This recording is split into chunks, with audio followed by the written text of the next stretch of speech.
Kabrigada ang mga naulila ng batang namatay sa NAIA Terminal 1 incident patuloy po sa kanilang pangungulila.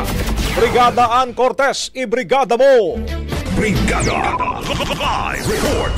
Nangungulila pa rin hanggang sa ngayon sa isang funeral homes. Dito nga sa Lipa, Batangas, ang pamilya ng 4 na taong gulang na babae na si Malia Yuchen Masongsong.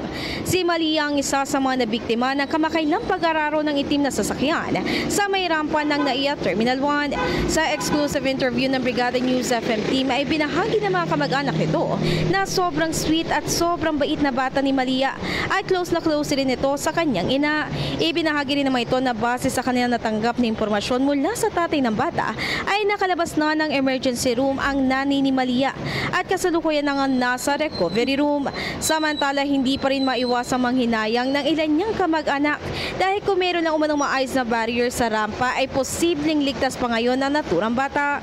Sa kabilang madami na tikos din naman ito ang paggamit ng ilang netizens ng video ng pamilya at maging pag-edit dito.